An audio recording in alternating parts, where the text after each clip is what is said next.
Our fourth segment, we have several moves that wrap up the semester. The first being the supine thoracic, and this is a thoracic spine adjustment with the patient in a supine position, as the name implies. And the way this would be performed would be to make a bilateral palpation in this position.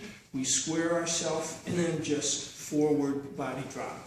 So it becomes palpate, contact, and forward body drop. So as I say, this is very similar to the intent of a double pisiform where the patient is prone, except now the patient is supine. To perform this on a patient, we would elevate the headpiece, however slightly. The doctor has the option of adjusting with their superior hand or with their inferior hand. The patient is in a supine position. We can contact the transverse processes, TP, TP, TP, TP, and the spinous processes go right down the center of the hand, although we don't contact them per se. And then I could just do my forward body drop or upper body drop. And again, I could use my inferior hand with forward body drop or upper body drop. Depending on whether we want to correct for a flexion restriction or an extension restriction would determine which body drop we are using as far as that goes. The next adjustment we'll do is a forearm body drop. And for this, we'll go to a kneeling two-line stance, and I would have you note that my knee and my back hip are touching the table, right? And that puts me off at about a 45-degree angle. I would set the speeder with the wedge away from us, palpate with my outside hand, contact with my inside hand.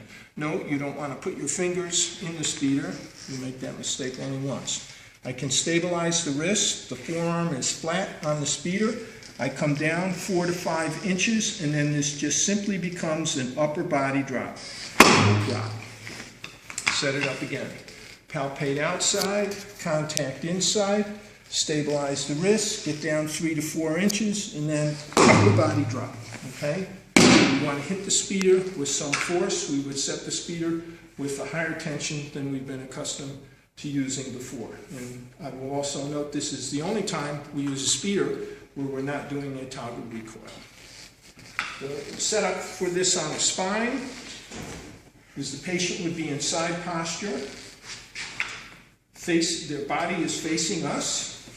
The head is turned towards the ceiling. The upside leg would be flexed to 90 degrees.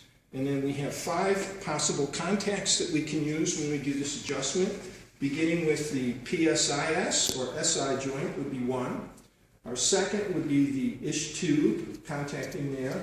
A third would be the second sacral tubercle, S2. 4 would be any one of the lumbar spinous processes. We could do a pull off that. And our last one would be the mammillary processes of the lumbar spine, where we make a pisiform contact there. So, SI, ish tube, S2, spinous processes, upside mammillary processes.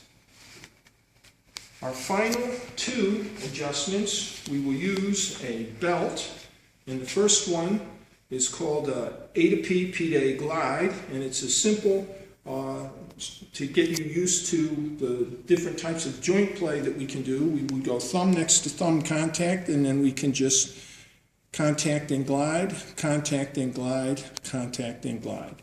And that just gets you used to the different types of joint play you can use on the muscles throughout the body. Our final move is what we call thumb snaps.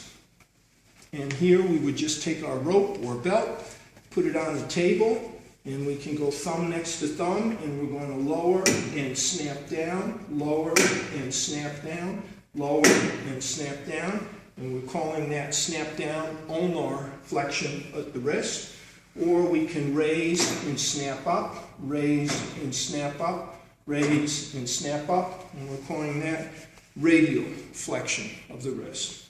And that ends the 4th segment, and those are the drills on